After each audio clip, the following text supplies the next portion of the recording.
Welcome to our Monday Mastermind as people start slowly trickling in.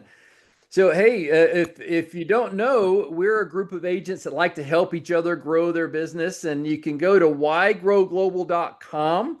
And at whygrowglobal.com, you can see who's coming up next, and also see all the recordings. If you scroll down to the bottom, as a matter of fact, let me just share my screen while people are coming in and show you how this works. I should have put it up there, but I didn't plan that ahead. That's not good. We got caught up talking to amazing Randy because I'm so Right? excited. Everybody's going to have a wonderful session today because, in this market, it's all about handling objections. We could never handle enough objections. It's like That's all right. different ways. Got to figure it out So and yes, if, cannot. if you go to whygrowglobal.com, we have lots of resources up here at the top where you can go to about agents and events coming up, and then things to go for leveraging your business, healthcare. If you want to learn more about the EXP healthcare, but at the bottom down here, we have our some of the speakers that have spoken here recently and some of the topics that they've had, and you can even click right here on this emblem, and it'll take you to our YouTube page to see all the prior Monday masterminds that we've had. And a lot of agents go there for resources. They'll even capture it and send it out.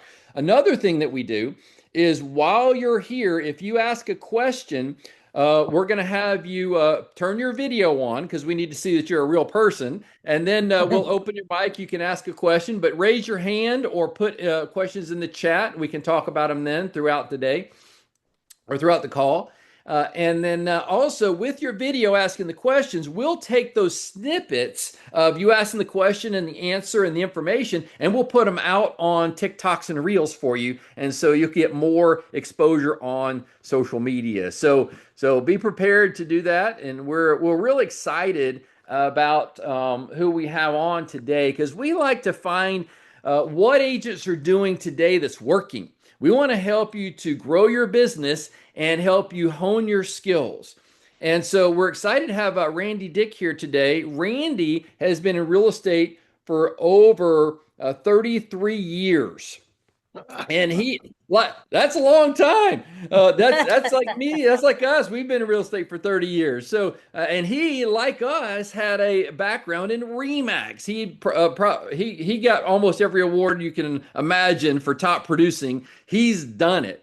And he was with Remax for approaching 20 years, and he came over here to EXP and is just killing it. So he's doing over 300 deals a year roughly, and growing a huge group out there. He's in Vancouver, Canada, so we get a different taste of what's going on. I love being able to share what's going on in different parts of the world because we can use that in our area and it's new and fresh, right?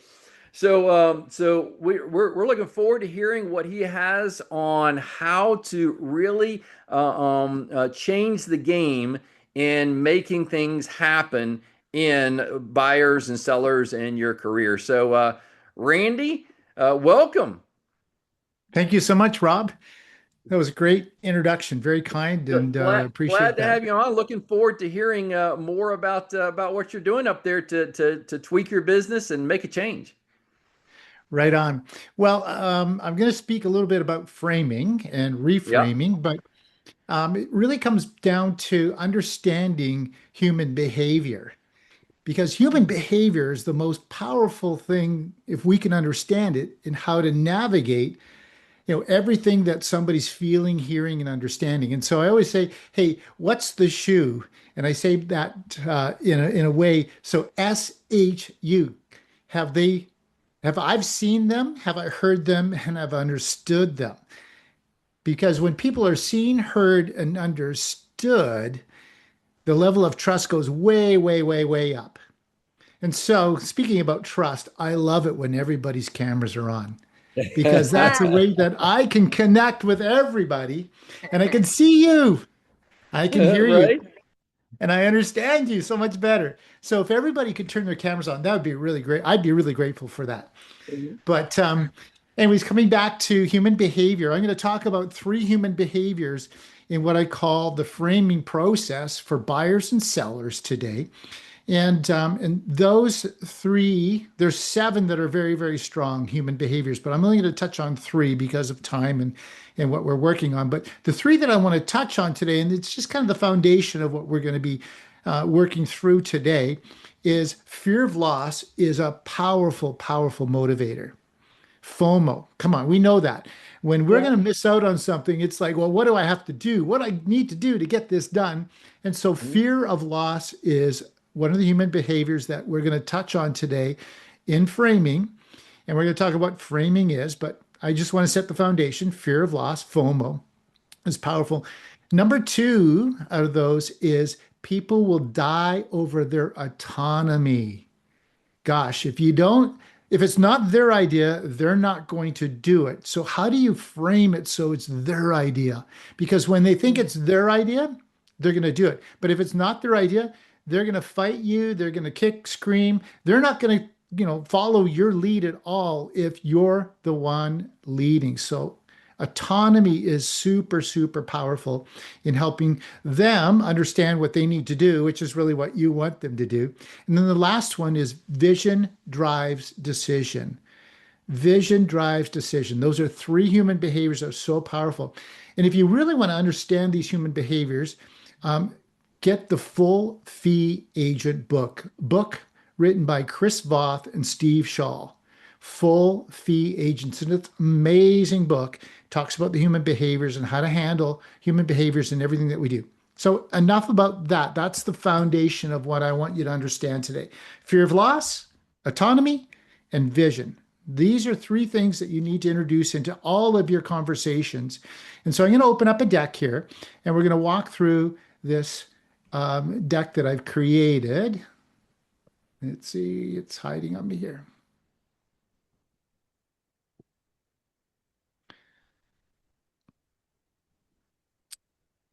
Just bear with me. For some reason, I am locked in here. Why is that? And try Let's it see. different. Okay, I just escaped there. Okay, here we go. Can you see that deck now? Probably not, right? Not yet. Okay. My computer was freezing on me there a little bit. That's part of technology, so we get it. It's all good. Wow. I can't see you. I can't see my deck. What's going on here? Well, can you see me? Yep, we can Yes, see you but fine. we can't Okay. see your deck though. It just says Randy Yeah. is sharing his screen. Hmm. I can't.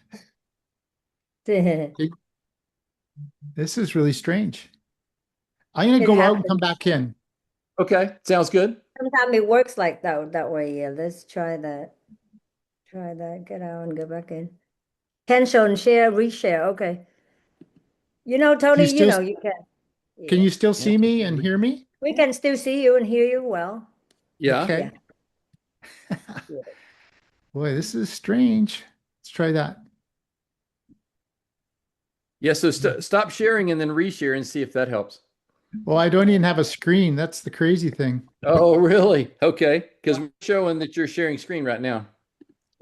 But there's Yeah. nothing on the screen. Yeah. It Hold on, happens. hold on. I'm going to stop your sharing from this side and let's see if you can Okay. restart it from over there. Okay. Yeah. Okay, you have stopped Randy sharing. All right. So see if you can reshare and see what happens. I still have a blank screen. Boy, this is Hmm. very interesting. It's okay. You can use if as long you see your presentation, you can we good at taking notes, so that's good. Okay. Okay. I'm just going to open up my presentation another on my phone because I don't have it here in front of me now, but just bear with me here as I pull that up.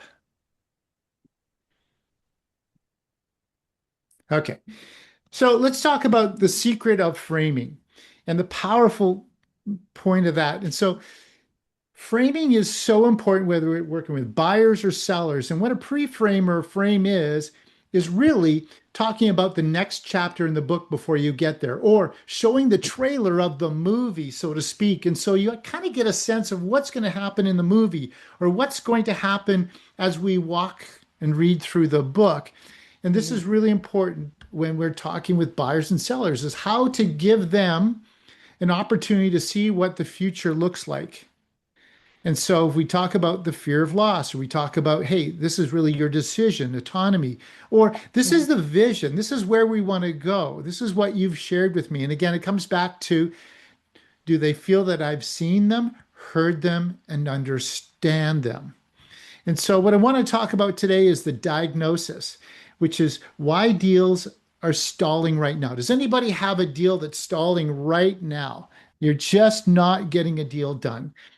And what I'd like you to do too, while we're going through this, is think about that tough listing you've got. It's overpriced. It's not priced right. It's been sitting on the market a long time.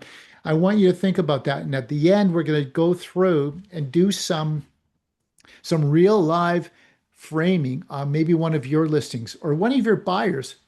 Who's had an anniversary of a buyer? When I mean an anniversary, you've worked with this buyer for an entire year and you still haven't put them into a property yet. Does anybody have an anniversary? So I want you to see how I can help you unlock that, because there's times that we go through the process of helping somebody and we really feel that we're doing the best we can, but somewhere along the way we've lost our way and we need to reframe or back up the bus, so to speak, and have it re-seen for them. So we're going to talk about the diagnosis. We're going to talk about the skill that helps us do that. Then I have a set of questions I'm going to walk you through that will help you as well. And by the way, even though that we don't have the deck in front of us here right now, I'm going to send out the entire deck and a playbook for each and every one of you at the end. So a set of questions that we'll go through. And then the Hey, one Randy. question, yes. Hey, Randy, see if you can leave and come right back, because the staff Yeah, was your texting me. screen seems to be Yeah. frozen. So I wonder if we need to have you log out and come back in. Okay, I'll see if I can do that. Okay, sounds good. Yes, try that. Oh, Try that and then see if Oh, it there you works. go. You're back on now. and I'm back. You're back. I am back. Perfect. I don't know how that happened. Okay, let me share my screen now. We'll try that one more Let's see if time. that helps. Mm-mm. Yep, we see it now. Yes, we do. Awesome. Great, great, great. Okay, so here Now we we're are on. talking about, Okay. I got a thumbs up from everybody there. Yep. Yes. Awesome. Awesome. Great stuff. So yeah, and at the end, I would really love to go through some live situations that somebody has on this call that they'd like me to help them reframe or frame the session. So let's talk about what that looks like. So often we blame the market. Mhm. We don't look in the mirror. We don't look at ourselves and say, what can I do that's different? And so we blame the market, but really it's not the market. It's how we frame the situation. So for sellers, we need to frame it. For buyers, we need to frame it. We need to also have a cause. So sitting on a number for a seller that they've picked way back in maybe April, well, that's nobody's problem but our own, because they picked that. And why did they pick it? And why are they not moving off that number? Because we didn't give them a roadmap. We didn't show them the journey. We didn't frame what that was going to look like. It's no different than when you're planning a trip. You need to know where you're going to spend your nights. You might even pick a restaurant or two along the way, because it's so important that you plan that out. Well, this is what you need to do for your sellers. Plan that out. How about the buyer? 11 showings, no sales. Listen, I've got a client that I work with. She sells 100 to 130 homes a year as a single agent. Now, you're going to say, well, yeah, she's maybe a very good listing agent. She does no listings. Imagine helping 130 buyers in the course of a year. How does she do that? Well, you know what? She often only shows 1 to 2 homes to make a deal. Think about that. Mm. You meet a stranger and you show them one house and they buy that one house. How is that possible? It's possible when you've set it up, when you've framed the process. And we'll talk about how we do that. And then the cause, well, it's identical. in so many ways, but we need to, have conversations. And you can't move a conversation if you haven't framed. By the way, conversations are the oxygen to your business. Mm. Think about that. We breathe to live. We need to have conversations to live in real estate. Without a conversation, nothing happens. So if you reverse engineer every deal that you've had, every deal, it all starts with what? A conversation. And the better the conversation, the easier that happens. And so conversations are the oxygen to our business. And so you can't have a conversation. Sorry, you can't move a conversation without it being framed. So, what is framing? Let's talk about that. What is a frame?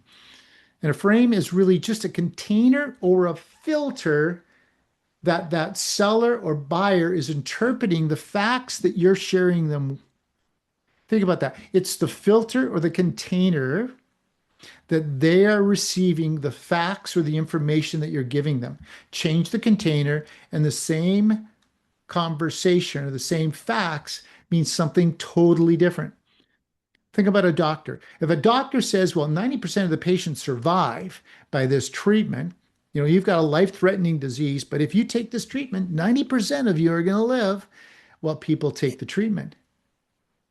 However, if you say, gosh, 10% of the patients don't make it.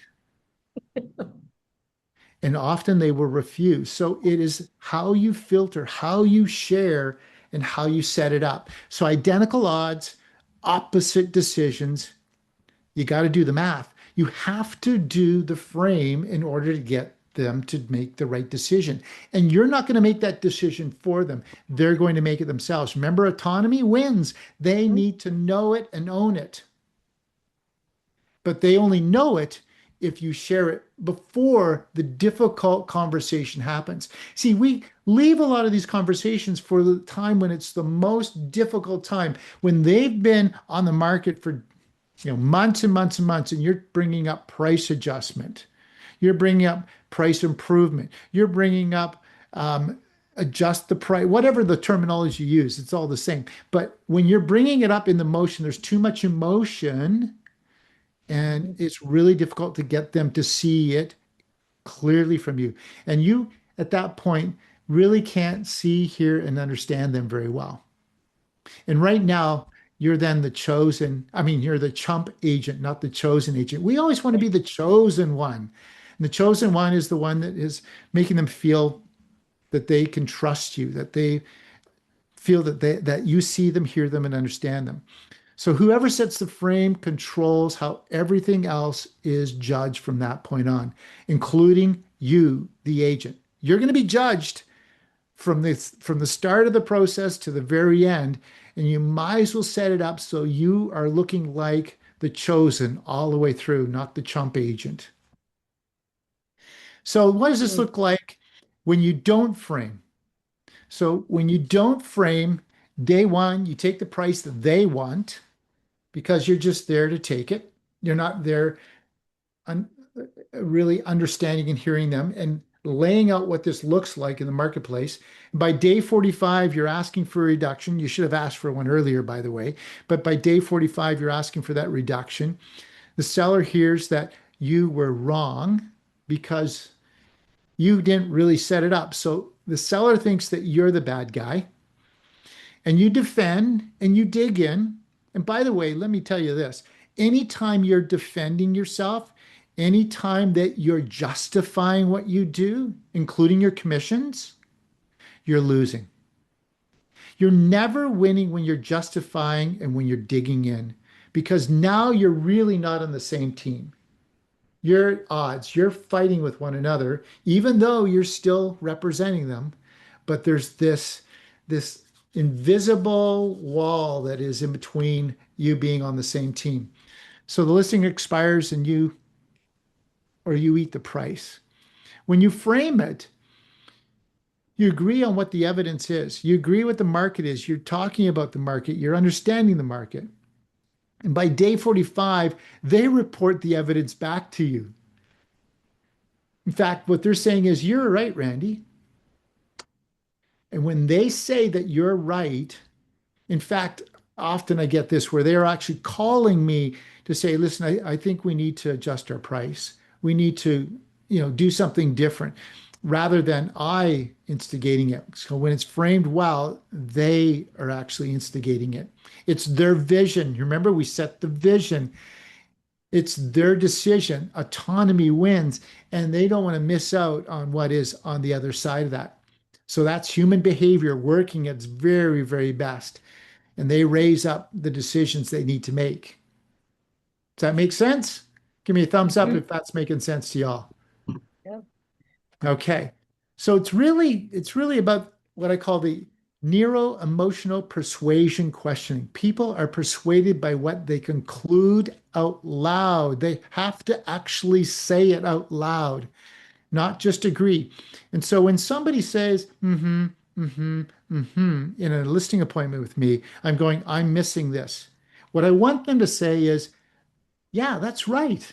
Yes, yes, yes.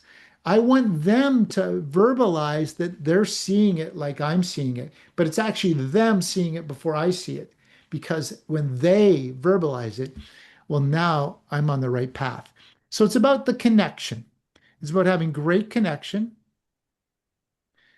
And so then situation where they're actually, not where they assume. And then 3 and 4 are so important. You have to bring in the problem. What's the gap here? So gap on a listing could be price, it could be marketing, it could be their expectations, it could be all of those things. But you talk about it before you even get close to signing an agreement. And then the consequences. What happens if you don't follow through as a seller? You're the homeowner. What is your consequence? Not my consequence. Don't own the consequence. They have to own the consequence. What happens if nothing changes? And they need to answer that for you. So here's an example. Somebody needs to move. They've bought another house. They have a commitment to move into that house, pay for that house in 60 days, 90 days. And now they have to go to market and they need to sell. And you need to lay it out so clearly. Well, we don't want to miss out on, what that looks like on the other end. And I don't know if you can handle 2 houses at the same time. And so you're talking about vision, you're talking about fear of missing out, and they have to own that decision. And then they have to commit to it. They actually have to verbalize it and commit to it. So pre-framing is simply running steps 3 and 4 early. And I mean early in the first meeting that you have, in the first, after the small talk ends, that's the first thing you need to do is talk about framing what's going to look like and have them, actually verbalize all of their concerns. The easiest way to really understand this is actually to physically, not physically, but literally, not literally, but actually go on the other side of the table and think, what are the questions that they have in their head? What would be those questions? Is it commissions? Is it what happens if I can't sell this house in 30 days? What if I don't get what I was expecting? I don't know if I want people in my house. How do I handle show? Like all of those questions that you think a seller is going to have, those are what should be on the table right away. And then giving them what it looks like a week out, 2, 3, 6 weeks out. Always keep framing it. So important to do that. Okay, so let's get down to what some great questions are. And we're going to do this for sellers and for buyers because buyers are the same. You have to frame for a buyer as well. So here's some great questions for you to help in those listing appointments. And you have to ask these early on. Ask these questions very, very early on. And I have a cycle in my life where in 21 days, I'm always doing a reevaluation. In 21 days, I have a concept that I delist and relist. In 21 days, is really the magic for me to understand how I'm doing in the marketplace with that property. So, hey, in 21 days, and we've had some showings, but none of them converted. How do you want me to bring that to you, Mr. and Mrs. Seller? Great. That's awesome. Because when they say how they want me to bring it to them, I'm going to bring it to them just like that.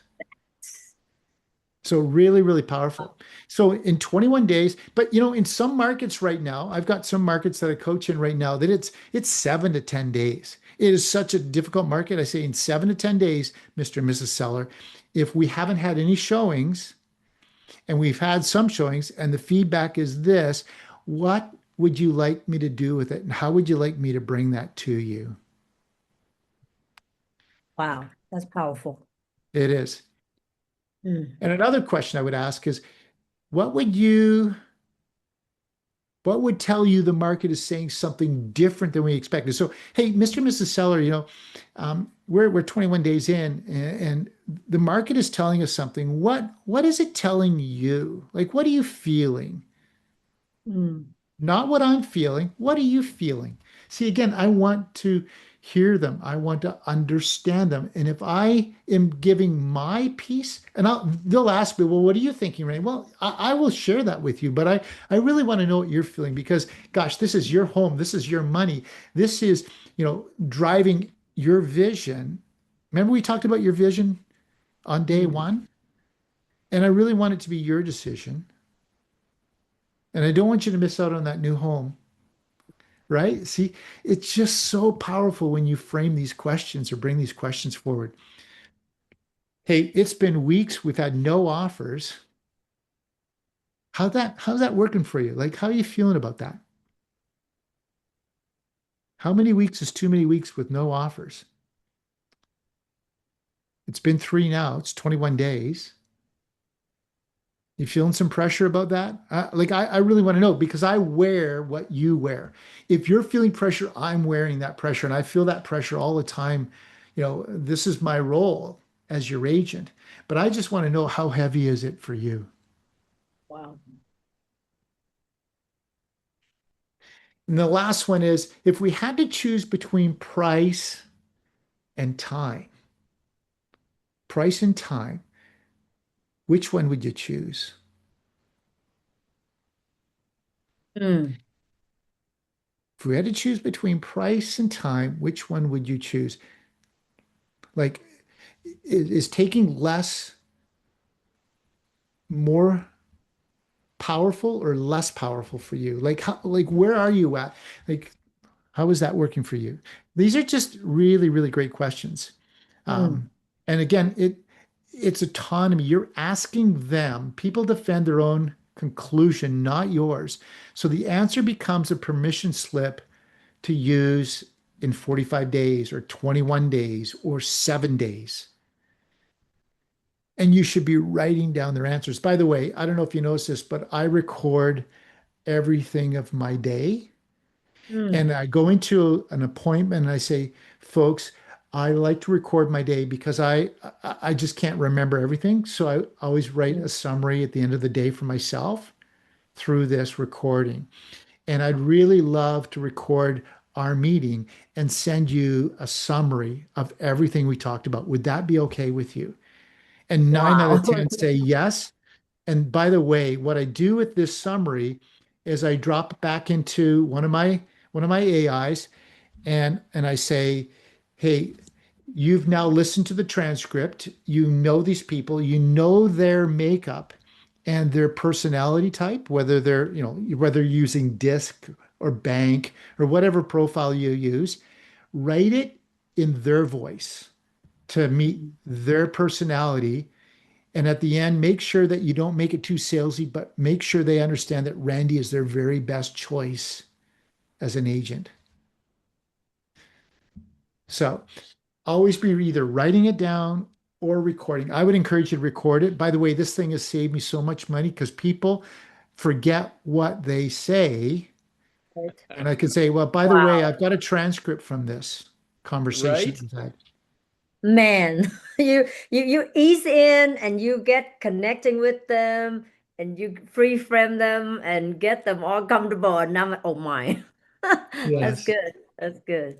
Very This is good. another great exercise I use in listings. My team name is Xmas, so I call it the Xmas strategic pricing. But Mm. what I do is I want them to fill this in, and I bring it. It doesn't look really special or sexy, and it's meant to be that way. This is just a working document.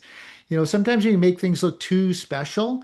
Sometimes it's really good just to have a napkin approach to things. And this is almost like a napkin approach. So what I'd say is, what's the price range that you want to be in? And I basically give them the pen because I want, again, them to own whatever they're talking about. So what's the price range that you think you'd like to list at? And how many days are you comfortable sitting at that price range and working for a buyer? Because in that box, I'm going to tell the world about your property. There's not going to be a soul in the world that isn't interested in your price range, your house, your neighborhood, your property type that isn't going to know about your home. That's my job. I'm really good at marketing, but I want you to understand the value that you think your home is and how many days you're going to be comfortable sitting at that price without a buyer or with a buyer.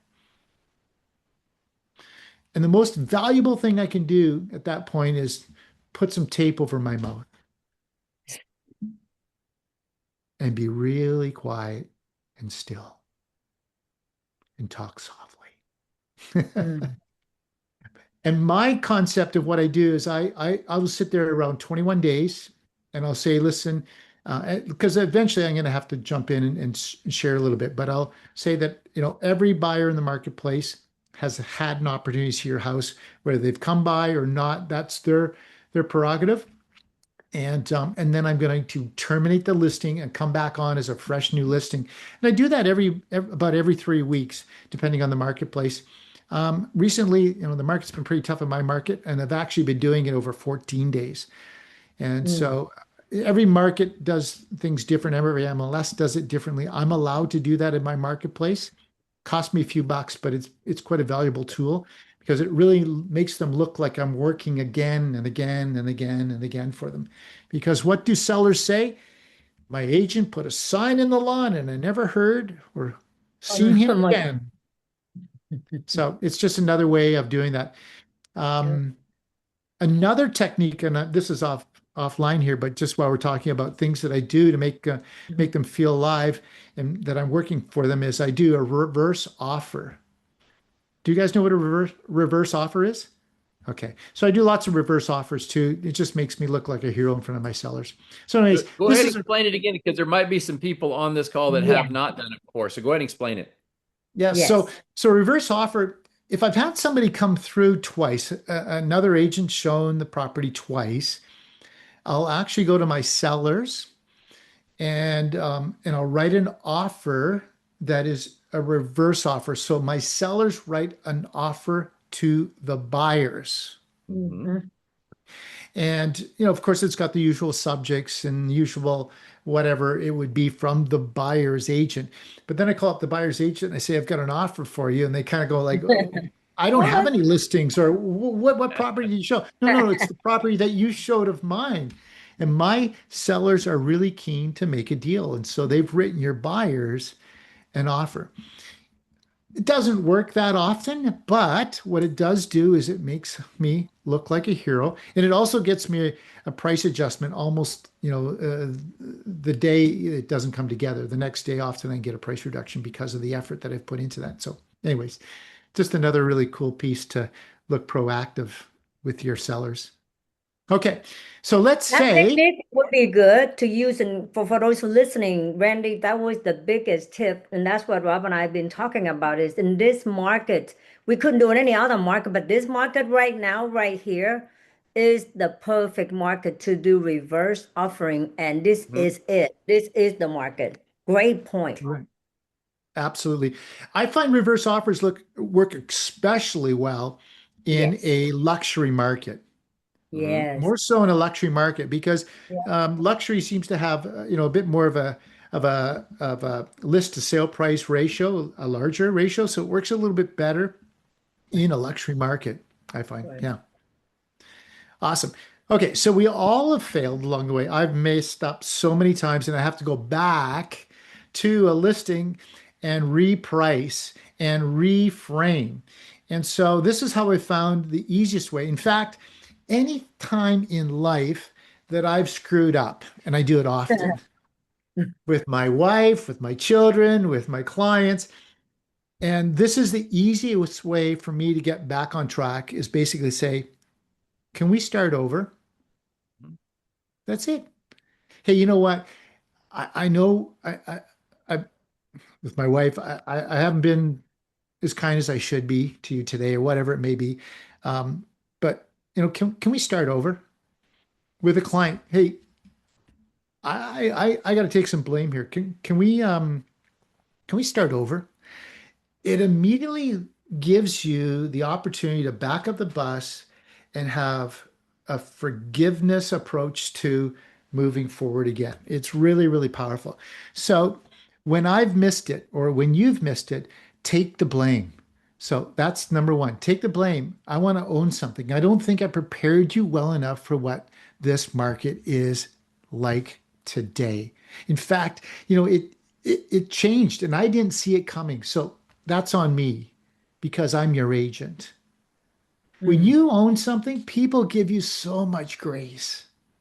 Mhm. So, own it, that's own it. true. That's true.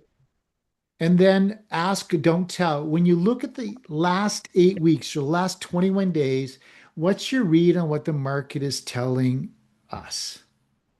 Ask, don't tell. Don't tell them what the market, ask them again, right? Get their approval and ask them. And the consequences, if I were sitting here again in September at the same number, what does that cost you? So we started this earlier. If I'm still sitting here in September and we haven't changed our price, what's the consequence?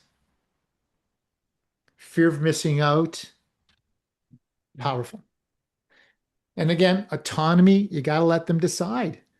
In fact, often, and I'm going to bring in one other human behavior here that's so powerful. People love to live in the negativity. Mm. CNN has ratings because of what? Talk about negativity all day long. Hey, well, Who has walked into a house and CNN has been running, for the last 8 hours? Like people love the negative. And so when I've missed it, and I've done this with some of my biggest clients, I work with a developer. I mean, he's writing massive deals. And I'll walk in and I say, listen, Leonard, I got some bad news. So I'm role playing here, guys. I've got some yes. bad, bad news. In fact, Mm, Leonard, I don't know. I mean, it's maybe bad enough that you don't want to work with me again. And I shut up. mm, And he goes, how bad is it? Like Randy, how bad really is it? It's pretty bad. The market is just not responding the way I was expecting it to. Like they thought I'd killed somebody, right? But so you take them to the very edge of, right. like, oh my goodness, and then you pull them back and they go, well, that's not too bad. And then you bring in the fear of loss. But Leonard, I know you really want this development property because you've got some big plans and it actually works better for your other property because you've got the property next door. So I don't want you to miss out on purchasing this property because together it's significantly going to be advantageous to you, but it's your decision. So I went human behavior. People love to go the outside edge. I brought them back. I then brought in fear of loss. And then I brought in autonomy. I said, but it's really your decision. In fact, what I'm going to do is I'm going to let you think on it and let's chat tomorrow. Mm, You notice on the bottom, never present the number on that call. You have to give people, see, people will do the right thing if you set it up. Mhm. right. But if you're forcing them, they're going to fight you. Mhm. Mm, But if you give them the opportunity to feel like they are actually leading it, but you've set it all up so they have no other way than to go through those programs, that plan. They're going to do the right thing. Hey, Okay. Randy, before you move to the next point, I have a question with David Chung. He was asking what you tell your seller to do a reverse, like basically how do you tell your seller that? How do you present Mm. that to the seller? That's a great question, David. Great question. Well, that's part of the framing. In fact, before I take the listing, I'm going to say, listen, I've got a really cool tool that's been working very, very well in the marketplace right now because the market is tough. I'm talking about the tough market, so they're expecting it to be tough. But Mhm. I've got a technique or I've got a program that works really, really well in these tougher markets, and I call it the reverse offer. And so, if we've had somebody come by twice, two showings, multiple times they've come by, it means that there's something that's really, driving their decision. They're emotionally attached to this enough that they've come back twice. In that case, I don't want to leave it up to the buyer's agent. Not all agents are created equal. I'm lifting myself up. Not all agents are created equal.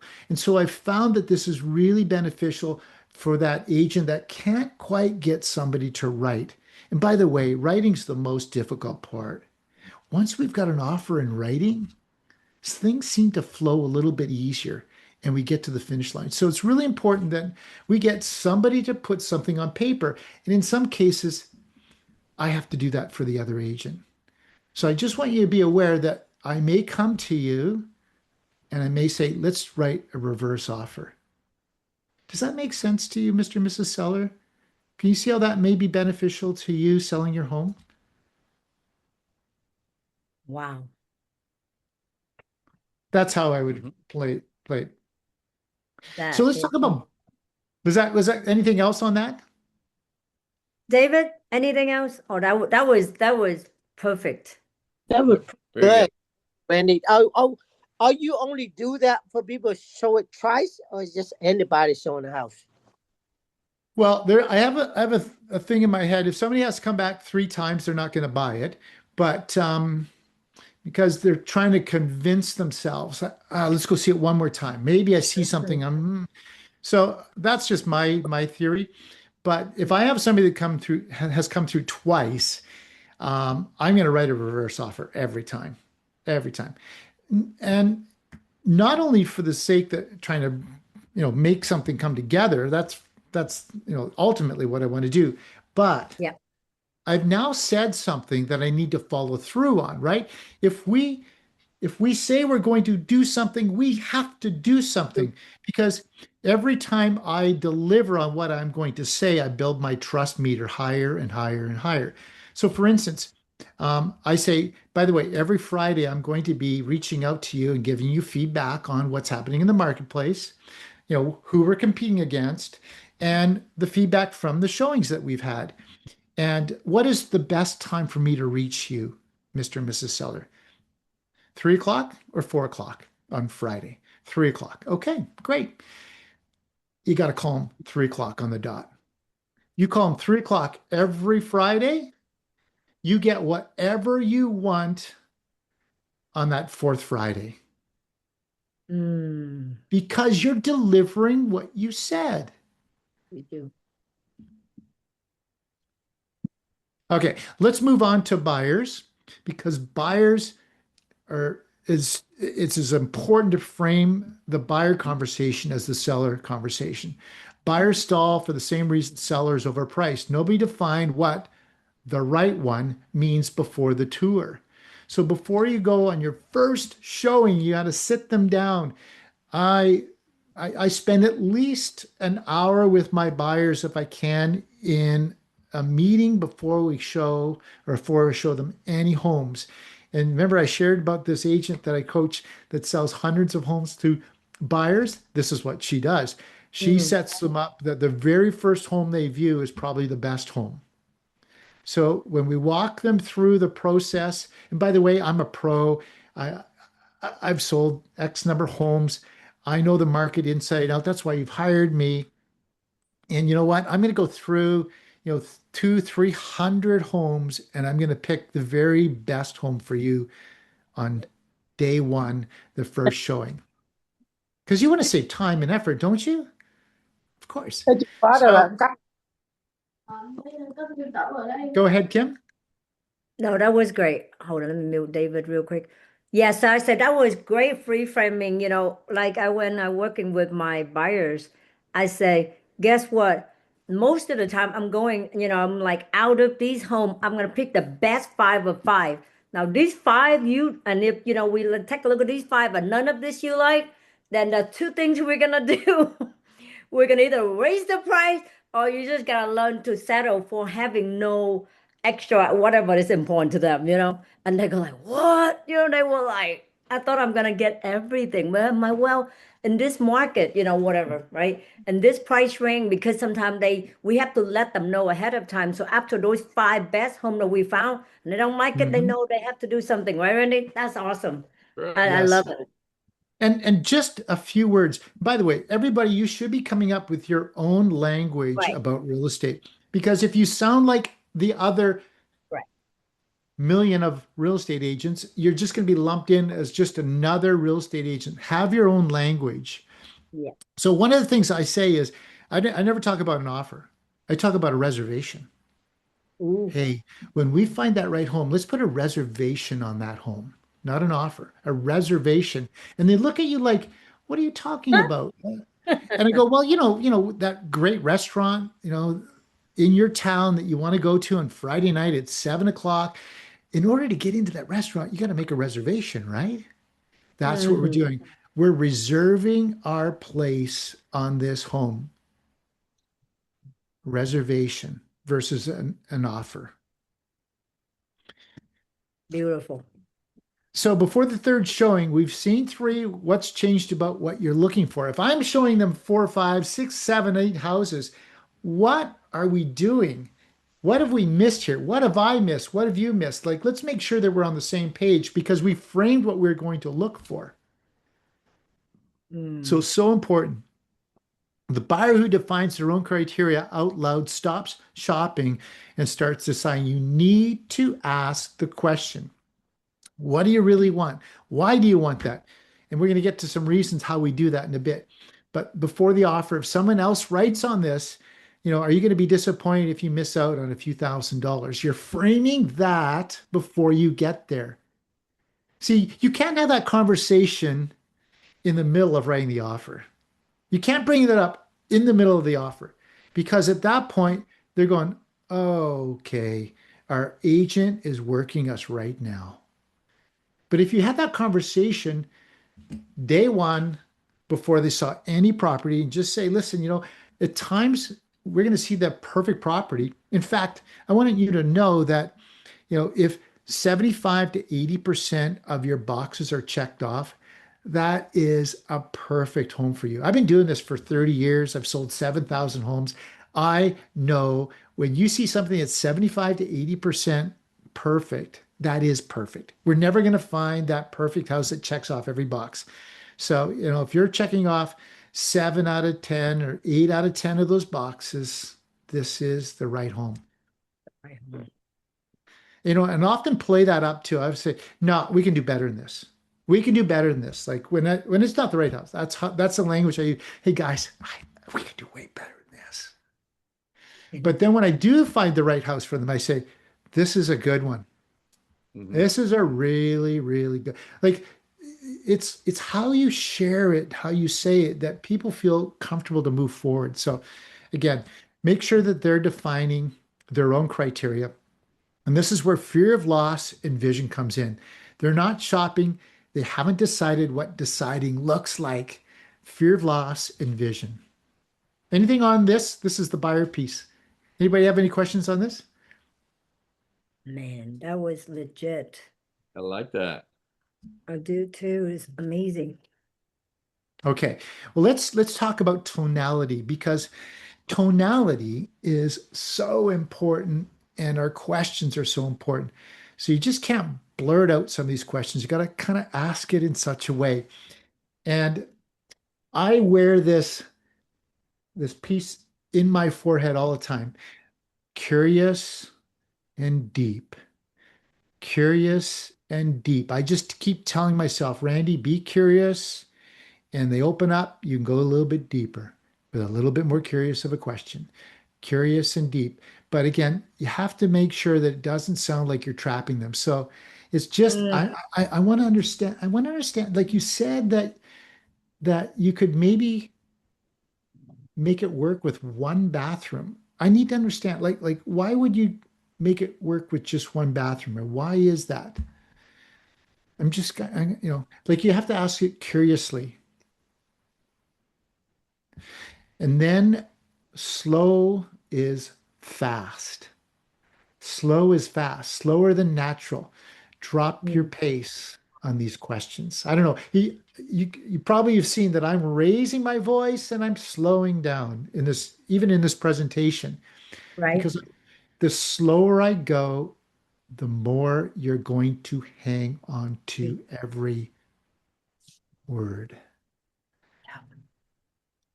Down at the end.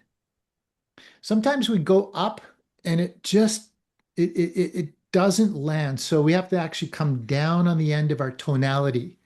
Mm. So you could live with one bathroom. Oh, I went up there. I went up there. But anyway, you could live with one bathroom. One bathroom. And the most important thing is stop talking. We hold pens, and I often have this visual in my head. I'm handing them the pen. I want them to hold the pen more than I want to hold the pen. Because when they're holding the pen, they're talking, they're sharing, they're opening up, they're letting me really understand what they want to accomplish in this relationship that we're building.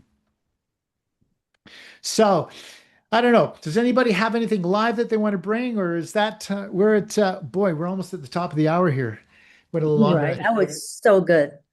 So It's good. funny. It's funny, Randy. You said that last point because Tony Robbins taught us a long time ago that people feel like you're a great communicator the more you let them talk. So true. So true. And the way you can get them to talk is you have to have those curious questions. Yeah. Mm, Without curious questions, and without actually, you know, going on the other side of the table and sitting with them. We often sit across the table, but imagine sitting on their side of the table and looking through their eyes and looking at you, the real estate agent, and thinking, what questions do they have in their head? And it's not all commissions, by the way. mm. Right. How do you fire, have you fire, how did you class, how do you fire a seller or a buyer? Like, at what point is there a point where you have to kind of terminate it in a very elegant way? Yeah, that's a great question. At some point, like if you've got a listing that you just can't get them to, you've Right. reframed, you can't get them to where you just say, listen, in fact, that is another one of my sessions that I do, which is all about human behavior. I call it the chosen and the chump. And Oh, by the way, I have spent $10 million over 34 years on being the chump. Chump, what I call chump hours. I've sat at so many tables, I call it table time. I've sat at so many tables that I shouldn't have sat at. Think mm, about that. How many tables have you sat at that you should not have sat at? mm. And then add up your hourly rate. Mm-hmm. And that works out to about $10 million in my case. I had to learn Wow. the hard way. But, you know, today, in understanding, and I've grown, of course, as an agent. So today, if I was in that situation and I wasn't getting through them and they were not seeing it in my world, I would just say, I don't think we're a good fit. In fact, Mm.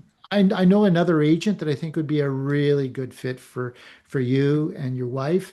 And would you like me to introduce you to that agent? And I shut up. And then they say, well, why are you introducing us to another agent?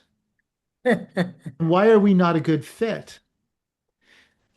Well, we're not a good fit because we're not on the same page. Yeah. Mm. Again, shut up.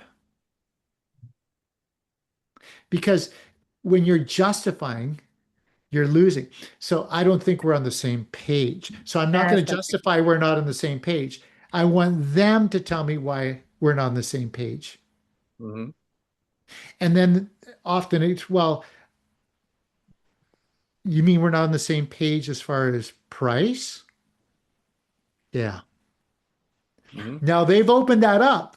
And now we yes, can talk again about price. Right. So I we have a as brand new sales, agent, right? That would love to just take every open price. I could introduce you to. Would you like to meet them, Randy? You know, she's brand new, hungry, and would take any price, and you she'll sit there and babysit. I would introduce you to her, Julie Smith. You know. yeah. Oh, by the way, I'm going to get a 30% referral too. Yes. Yes. Wow, that's Be powerful, Randy. Yeah, I mean, know your worth. This is the Yes. problem that we have. We don't know our worth. We're so valuable. Without us, Mhm. they're lost. So Right. know your worth and don't give yourself away. Don't sell yourself as some cheap item. You're worth every penny, every penny. Does That's anybody right. else have any question for Randy? Just raise your hand and you can unmute yourself. Yeah.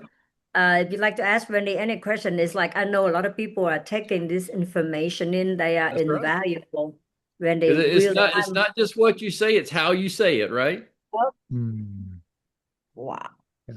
amazing. Very cool. Well, thanks, Randy, for coming on. Really appreciate the insights and Wow. information. We can't wait to hear the feedback from people from the recordings and all that, and getting little snippets out on social media. That's the fun part. Yeah. Right Yes. on. And I'll send you the playbook as well that you can then send out Perfect. with the recording. Yeah, so everybody, Randy has a playbook. He's going to get it to us, and we're going to post it up on ygrowglobal.com so y'all can use that. So Yes. take all the little snippets you can from trainings and put it in Yeah. practice. That's the number one thing to do is put it in practice and keep doing it over and over and over again. That's what hones your skills and makes you a better agent. Yeah, Kasha say that Randy, very good insight coaching and curiosity is key. Great, Yep. Kasha. Great. Great. You're doing great. I'm loving it. Thanks, Randy. Appreciate you coming Thanks, on. Randy. Thanks everybody for You're joining, welcome. and we'll see you next month.